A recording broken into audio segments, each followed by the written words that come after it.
Safari is a great web browser, but if you haven't gone in and changed the privacy settings, you could be exposing yourself to trackers that analyze your activity from one website over to another website. You want to go in and change all of those settings, and I'll walk you through the exact process. It's super simple. The first thing you're going to do is tap on the Settings app on your iPhone. From here, scroll to the bottom and tap on Apps at the bottom. Then scroll down until you find Safari on this list and tap on Safari. From the settings, scroll down. The first thing I would recommend turning off is Show Recent Searches and Safari Suggestions, as well as Search Engine Suggestions. All three of these, if someone else ever is on your phone, you might not want to send all that information to the web browser or to Google or to show up with your recent searches.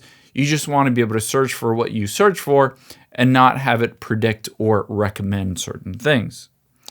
The next thing I would recommend doing, scroll down, tap on Autofill, and then check your information, just tap on your name, as well as save credit cards, and determine whether you want Safari to have access to your credit card information and your billing and personal information to autofill if you go to websites.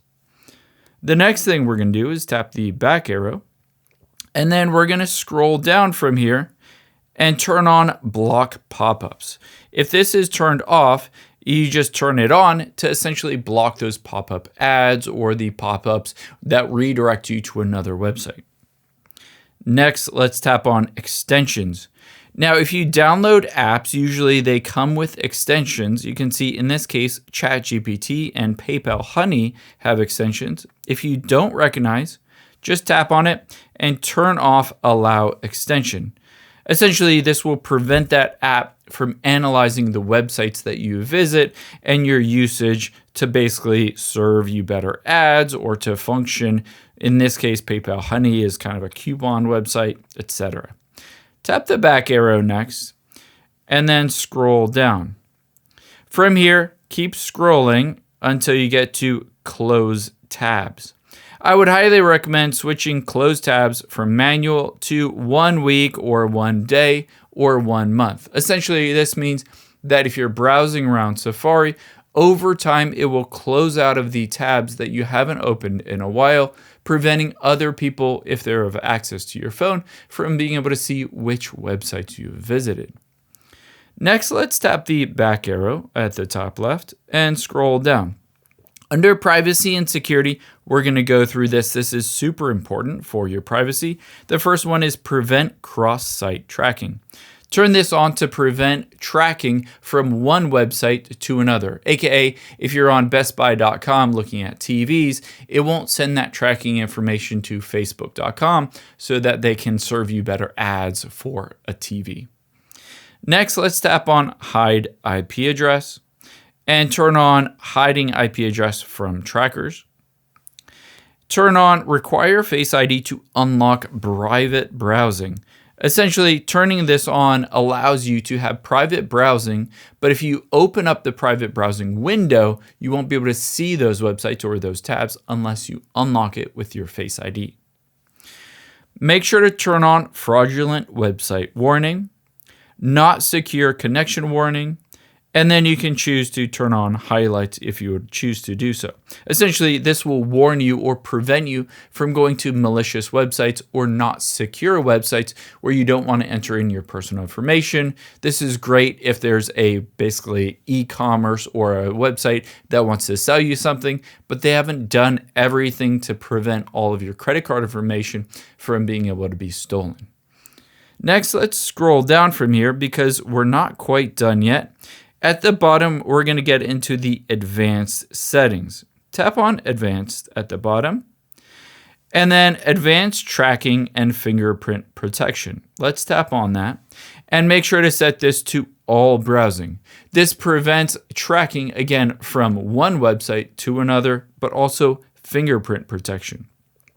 On here, blocking all cookies and privacy preserving ad measurement and check for PayPal or Apple Pay, I would recommend turning all of those off.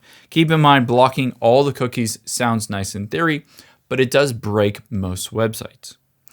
The next thing we're going to do is tap on website data at the top, and you'll be able to see all of the downloaded website data to your iPhone.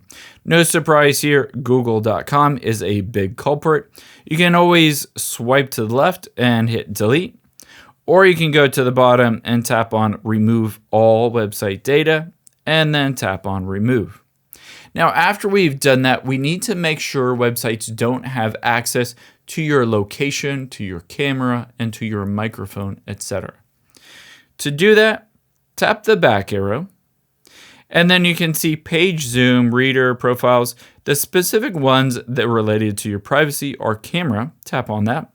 You can see camera access on all websites. You want to switch this to ask. Essentially, it will ask you permission to use your camera, or you can set it to deny, but do not set it to always, because then any website that you go to, if they want to access your camera, they can just automatically do so. So switch this to ask, but then also go to microphone, switch this to ask or deny, and then tap on location and switch this to ask or deny. Again, you don't want any website to automatically have access to your camera, microphone, or camera. However, in some cases, like if you're on Zoom calls or something like that, Google Meet, sometimes they're web-based versions and you want to be able to have access to the camera in those instances so that you can make calls. And in that case, they'll just pop up and ask you, do you want to use the camera or microphone? And you can give it permission manually. I hope this helps. If you enjoyed this video, check out the video over to my right. I think you'll really like that one too. And thanks for watching.